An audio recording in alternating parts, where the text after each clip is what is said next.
Bonjour, je suis allée à la FNAC de Perpignan et j'ai fait une nouvelle razzia sur les livres qui viennent de sortir. Alors là, j'ai lu le roman d'Olivier Poivre d'Arvor, qui ressemble pas mal à son frère d'ailleurs, sauf qu'il n'a pas de cheveux. Alors ce roman s'appelle L'amour à trois, tout un programme, je vous le montre, voilà. C'est un livre curieux en fait, parce que c'est une histoire pas sérieuse, racontée par un monsieur très sérieux. Et ça donne un drôle de mélange assez original. Alors, le narrateur se trouve en Guyane. Le narrateur a une bonne cinquantaine. Il vient d'avoir un AVC. Ça va pas bien pour lui, hein. Il vient d'avoir un AVC, il s'en est pas mal sorti, mais il boite. Il marche avec une canne. C'est une très belle canne, mais c'est quand même une canne. Pour tout arranger, il a des gros problèmes de mémoire. Sa femme est en train de le quitter. Et puis, professionnellement, il n'est pas content de ce qui lui arrive. Alors, il se trouve en Guyane, pourquoi? Officiellement pour participer à une conférence. En vérité, il veut retrouver Frédéric Salomon, son ami de jeunesse. Pourquoi est-ce qu'il veut le retrouver après 40 ans ça fait 40 ans qu'il ne l'a pas vu. Il veut le retrouver pour lui annoncer la mort d'Hélène. Alors, qui était Hélène? C'est là que le récit nous ramène à cette époque-là.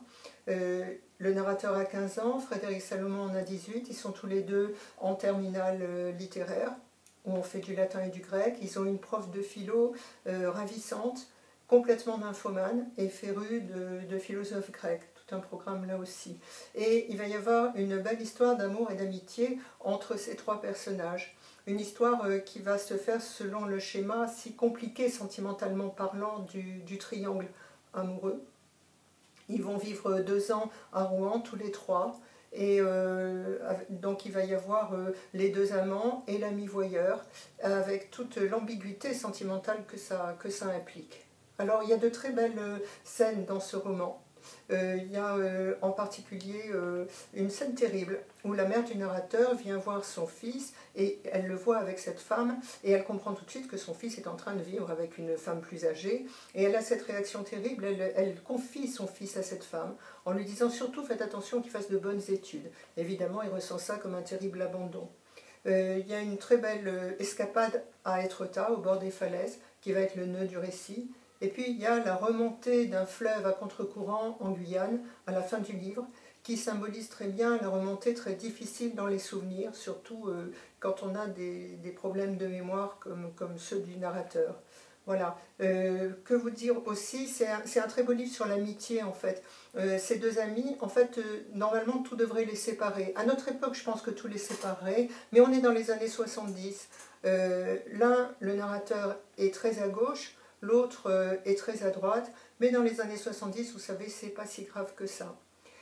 C'est un livre sur la mémoire, et je vous le disais, un livre sur l'amitié, avec une très très belle définition de cette frontière entre l'amour et l'amitié que vous avez tous dû voir se pointer à l'horizon une fois dans votre vie, et je vous l'ai recopié. Alors attendez, je vous lis ça. Cette frontière si fine du désir qui existe entre l'amitié et l'amour, une frontière que je respecte au point de penser qu'elle est la dernière limite à ne pas franchir, la ligne de pudeur. Voilà, je trouve ça extrêmement bien dit dans cette définition, la ligne de pudeur. Voilà, j'ai beaucoup aimé ce livre. Le seul reproche que je peux lui faire, c'est qu'il est écrit par un monsieur très très cultivé, qui a le défaut de tous ces hommes très très cultivés, c'est qu'ils ne peuvent pas s'empêcher à un moment ou à un autre de vous faire un petit exposé. Mais je lui pardonne parce que j'ai passé un très très bon moment de lecture. Et j'espère que vous en ferez de même. En attendant, je vous fais un gros baiser. Au revoir.